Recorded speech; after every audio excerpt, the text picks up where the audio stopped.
Hello friends, இன்றைக்கி study note 7ல் illustration number 9 பார்க்க போகிறோம். கொஷின் வாசிச்சிடலாம்.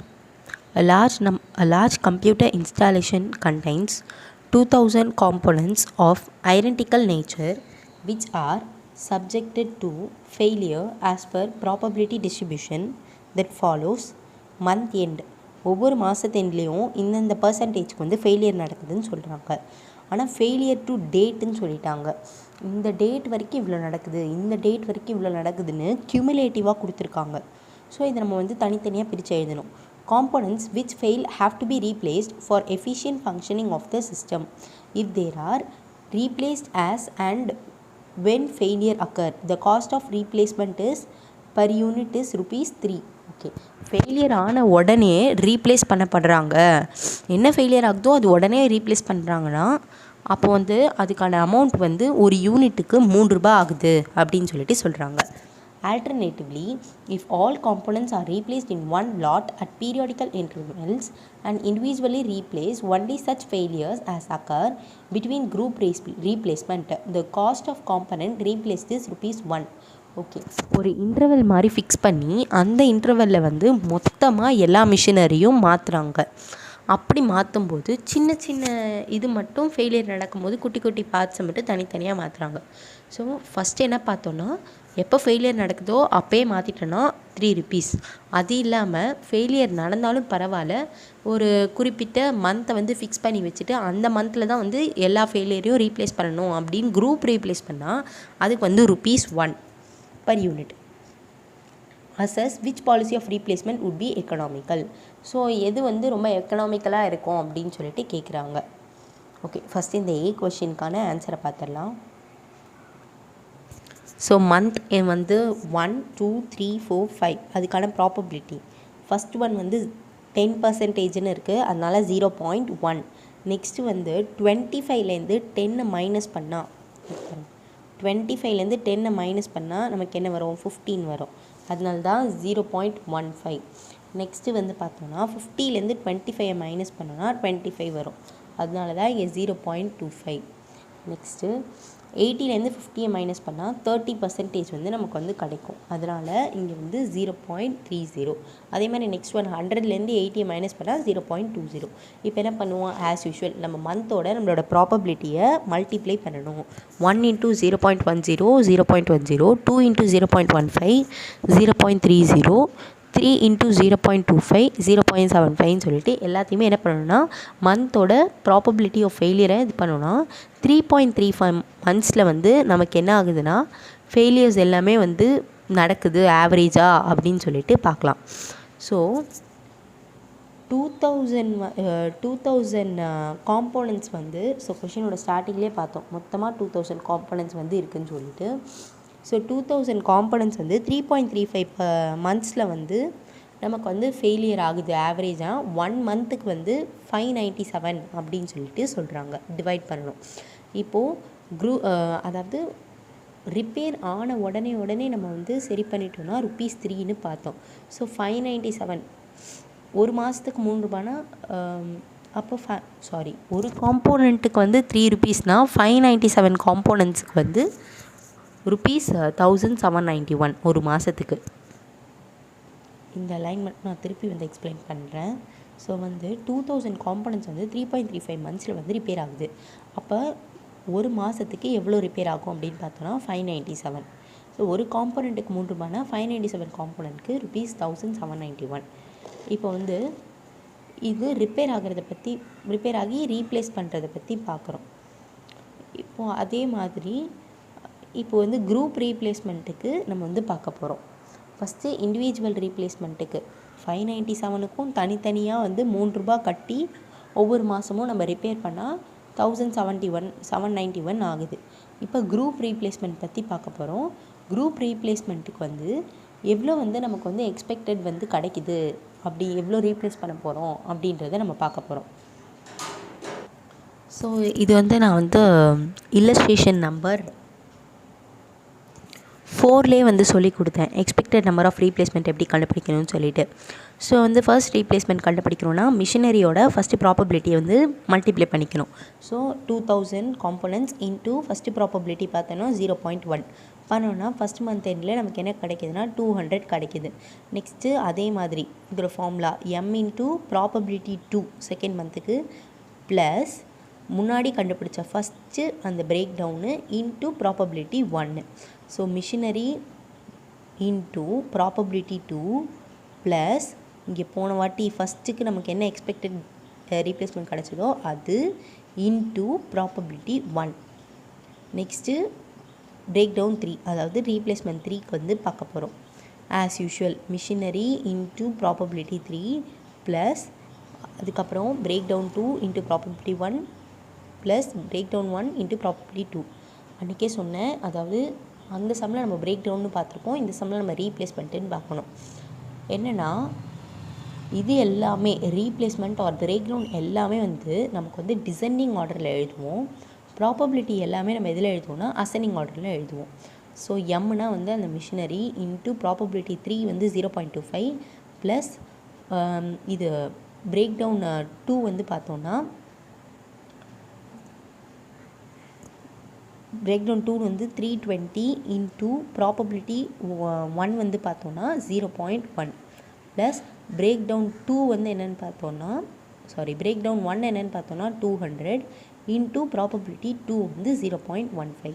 ஸோ இந்த ஃபார்முலா வச்சு போடுங்க ஃப்ரெண்ட்ஸ், அப்போ தான் வந்து உங்களுக்கு எல்லாமே வந்து புரியும். ஏன்னா 4th some 9th some 10th some 12th some எல்லாமே வந்து ஒரே மாடல் தான். ஆனால் வந்து இவங்க புக்கில் வந்து மாற்றி ஒவ்வொரு மாடலும் ஒவ்வொரு மாதிரி கொடுத்துருக்காங்க. ஆனால் நீங்கள் இந்த ஃபார்முலா வச்சு போட்டிங்கன்னா ஆன்சர் வந்து கிடச்சிரும் உங்களுக்கு. ஸோ அந்த இல்லஸ்ட்ரேஷன் 4 போய் ரெஃபர் பண்ணி பாருங்கள். ஸோ நான் என்ன சொல்கிறேன்றது ஈஸியாக புரியும். ஸோ அப்படி கண்டுபிடிக்கிறதுனால உங்களுக்கு என்ன கிடைக்குதுன்னா 562 கிடைக்குது. Next break down 4 or replacement 4க்கு m இன்ட்டு P4 ப்ளஸ் என்ன பண்ணணும், அப்படியே பிரேக் டவுன் ஆர் ரீப்ளேஸ்மெண்ட் இதெல்லாம் வந்து நம்ம வந்து என்ன பண்ணணும்னா டிசெண்டிங் ஆர்டர்லேயும் ப்ராபபிலிட்டி வந்து அசெண்டிங் ஆர்டர்லேயும், அதாவது B3 into P1 plus B2 into P2 plus B1 into P3 அப்படின்ட்டு போட்டோன்னா இதில் இருக்க நம்பரை சப்ஸ்டியூட் பண்ணோன்னா நமக்கு இந்த ஆன்சர் வந்து கிடைக்கும். ஸோ இங்கே நம்ம கண்டுபிடிச்ச எல்லாத்துக்குமே நம்ம இப்போ என்ன போட போகிறோம்னா க்யூமுலேட்டிவ் போட போகிறோம். ஸோ 200 ஃபஸ்ட்டு நம்பர் எடுத்து அப்படியே எழுதிட்டாங்க. 200 + 320 520 520 + 562 1082 1082 + 754.2 1836.2 1836.2 + 699.72 2535.92.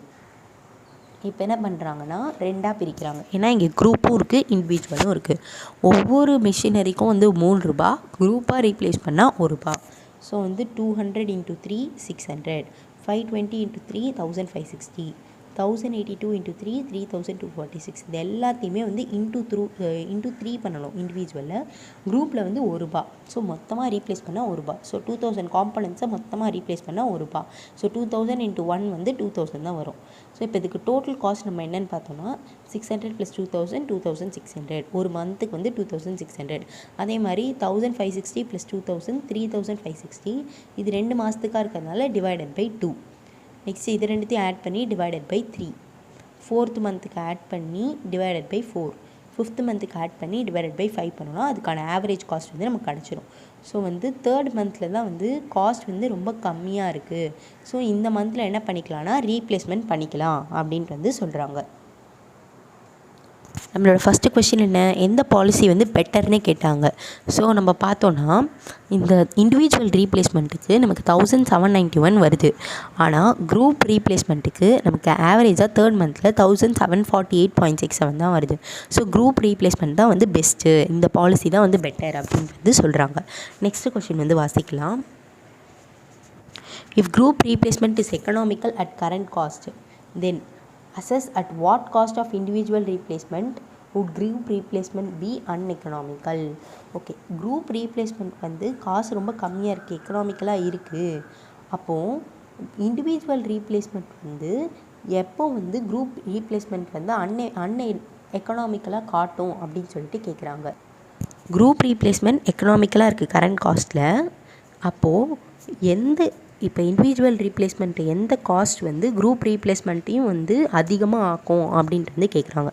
ஸோ அதோட ஆன்சர் பார்த்தா உங்களுக்கு புரியும். ஸோ குரூப் ரீப்ளேஸ்மெண்ட் வந்து ₹1 இல்லையா? ஸோ 2000 × 1 2000 × 2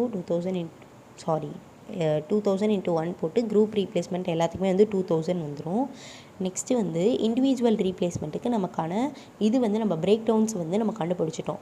200 520 1082 1836 2535.92 இது எல்லாமே நம்ம வந்து இந்த இதில் வந்து கண்டுபிடிச்சோம், இந்த கியூமுலேட்டிவில் கண்டுபிடிச்சோம். அதுக்கப்புறமா தான் இன்ட்டு 3 போட்டோம். இங்கே இன்ட்டு 3 போடாமல் இதோட காஸ்ட்டு நமக்கு தெரியாது. அதனால தான் என்ன பண்ண போகிறோன்னா இன்ட்டு கே போட போகிறோம். ஏன்னா அவங்களோட கேள்வி என்னென்னா இண்டிவிஜுவல் ரீப்ளேஸ்மெண்ட்டோட எந்த காஸ்ட்டில் வந்து குரூப் ரீப்ளேஸ்மெண்ட் வந்து அதிகமாக காணப்படுதுன்னு கேட்குறாங்க. ஸோ அதனால் இங்கே இன்ட்டு கே போட்டுட்டு as usual divided by 1 divided by 2 ஏன்னா வந்து ஆவரேஜ் கண்டுபிடிக்கிறதுக்காக எந்தெந்த மந்த்துக்கோ அந்தந்த மந்த்தை வந்து டிவைட் பண்ணுறோம். அப்படி டிவைட் பண்ணும்போது நமக்கு என்ன கிடைக்கிதுன்னா, ஸோ இப்போ நெக்ஸ்ட்டு வந்து இண்டிவிஜுவல் ரீப்ளேஸ்மெண்ட்டுக்கு வந்து ஒரு மாதத்தில் வந்து 597 காம்போனன்ட்ஸ் வந்து ரிப்பேர் ஆகுதுன்னு நம்ம ஃபஸ்ட்டு சப்டிவிஷன்லேயே பார்த்தோம். ஸோ ஃபஸ்ட்டு குரூப் ரீப்ளேஸ்மெண்ட்டுக்கான ஈக்குவேஷன் எழுதிட்டோம். இண்டிவிஜுவல் ரீப்ளேஸ்மெண்ட்டுக்கு ஒரு மாதத்துக்கு 597 இன்ட்டு என்ன காஸ்ட்டுன்னு நமக்கு தெரியாது. ஸோ வந்து இன்ட்டு கே எல்லாத்துலேயுமே. இப்போ இந்த கே வேல்யூ தான் நம்ம வந்து கண்டுபிடிக்க போகிறோம். அதை எப்படி கண்டுபிடிக்கணும்னு சொல்கிறேன் பாருங்கள். 2000 + 200k divided by 1 = 597k. So இந்த 1ஆல் 597 மல்டிப்ளை பண்ணால் 597 தான். ப்ளஸ் 200 இந்த பக்கம் வந்துடுச்சுன்னா -200. ஸோ 597ல் 200 போயிடுச்சுன்னா 397. ஸோ இங்கே வந்து மல்டிப்ளையில் இருக்கிறது இந்த பக்கம் வந்துடுச்சுன்னா டிவைட் ஆகிடும். So 2000 divided by 397 5.04. ஸோ அதே மாதிரி பார்த்தோம்னா இங்கேயும் அதே தான். 2000 + 520k டிவைடட் பை 2 = 597k. டிவைடில் இருக்க 2 அந்த பக்கம் போயிடுச்சுன்னா மல்டிப்ளை ஆகிடும்.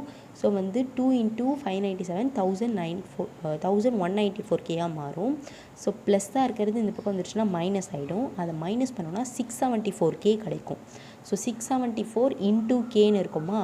ஸோ மல்டிப்ளை இருக்கிறது இந்த பக்கம் வந்துச்சுன்னா டிவைட் ஆகிடும். ஸோ 2000ல் 674 டிவைட் ஆகிடுச்சுன்னா 2.97. ஸோ அப்படி தான் வந்து இந்த 5.04 2.97 இதே மாதிரி தான் மற்ற சமக்கும் நீங்கள் வந்து போடுவீங்க. அப்படி போடுறப்போ தேர்டு தான் வந்து எக்கனாமிக்கலாக காணப்படுது, ரொம்ப கம்மியாக வந்து காணப்படுது அப்படின்றத நம்ம பார்க்குறோம். அப்போ வந்து என்ன சொல்கிறாங்கன்னா 2.82க்கு கம்மியாக இருந்துச்சுன்னா குரூப் ரீப்ளேஸ்மெண்ட் வந்து அன்எக்கனாமிக்கலாக இருக்கும்னு சொல்கிறாங்க. ஸோ அதே மாதிரி தான் இங்கேயும். இங்கே வந்து என்ன பண்ணுறாங்கன்னா second கொஷனில் how high can the cost per unit in group replacement be to make a preference for individual replacement policy. Okay, first வந்து இண்டிவிஜுவல் ரீப்ளேஸ்மெண்ட் பாலிசியோட காஸ்ட்டை மறைச்சிட்டு குரூப் ரீப்ளேஸ்மெண்ட்டோட ஒரிஜினல் காஸ்ட் போட்டு எந்த காஸ்ட்டில் நமக்கு அன்எக்கனாமிக்கலாக இருக்குதுன்னு பார்த்தோம். இங்கே அப்படியே ஆப்போசிட், இண்டிவிஜுவல் ரீப்ளேஸ்மெண்ட்டுக்கு நம்ம காஸ்ட்டை போட்டுட்டு குரூப் ரீப்ளேஸ்மெண்ட்டுக்கு காஸ்ட் போடாமல் எந்த காஸ்ட்டில் வந்து நமக்கு அன்எக்கனாமிக்கலாக இருக்க போகுது ப்ரிஃபர் பண்ண போகிறோம் அப்படின்றத பார்க்க போகிறோம். ஸோ வந்து நமக்கு குரூப் ரீப்ளேஸ்மெண்ட்டுக்கு வந்து நமக்கு இந்த இடத்துல அமௌண்ட் வந்து தெரியாது. ஸோ குரூப் ரீப்ளேஸ்மெண்ட் இன்ட்டு 1 இல்லையா முன்னாடி, ஆனால் இப்போ அமௌண்ட் தெரியாது. அதனால் ஃபுல்லாக 2000 × A. இங்கே இண்டிவிஜுவல் ரீப்ளேஸ்மெண்ட்டுக்கு வேறு எதாவது ஆல்ஃபபெட் போட்டோம், இங்கே குரூப் ரீப்ளேஸ்மெண்ட்டுக்கு ஆல்ஃபபெட் போட்டிருக்கோம். ஸோ இண்டிவிஜுவல் ரீப்ளேஸ்மெண்ட்டோட அமௌண்ட் நம்ம வந்து இந்த டேப்லெட் காலம்லேயே கண்டுபிடிச்சோம். 600 1560 3246 இங்கே கண்டுபிடிச்சோம் இல்லையா இண்டிவிஜுவல் ரீப்ளேஸ்மெண்ட்டுக்கு. இதை எடுத்து அப்படியே எழுத போகிறோம். எழுதிட்டு டிவைடட் பை 1 2 3 4 5 ஏன்னா ஆவரேஜுக்காக. இப்போ இண்டிவிஜுவல் ரீப்ளேஸ்மெண்ட்டோட அமௌண்ட்டும் நமக்கு என்னென்னு தெரியும், 1791. இது வந்து group replacement plus individual replacement. இது செகண்ட் ஆப்ஷன், இது ஃபஸ்ட் ஆப்ஷன். இதுக்கு நமக்கு அமௌண்ட் தெரியும், அதையும் அப்படியே எழுத போகிறோம். ஸோ இதுவும் அதே மாதிரியே நம்ம வந்து ஈக்குவேட் பண்ண போகிறோம். ஸோ ஈக்குவேஷன் பார்த்தோன்னா இதுதான் 2000A + 600 டிவைடட் பை 1 = 1791. ஸோ வந்து இப்போ +600 அந்த பக்கம் போயிடுச்சுன்னா -600 ஆகிடும். ஸோ அதை வந்து மைனஸ் பண்ணோன்னா 1191 கிடைக்குது. ஸோ மல்டிப்ளையில் இருக்கிறது கொஞ்சம்னா டிவைடில் ஆகிடும். 1191ஓட 2000 டிவைட் பண்ணால் 0.6. ஸோ இதான் நமக்கு புக்கில் கொடுத்துருக்காங்க, அதே மாதிரி தான் இதுவும் இருக்கும். ஸோ என்ன பண்ணுவோன்னா இந்த 2000A + 1560 டிவைடட் பை 2 = 1791 அப்படின்னு போடுவோம்.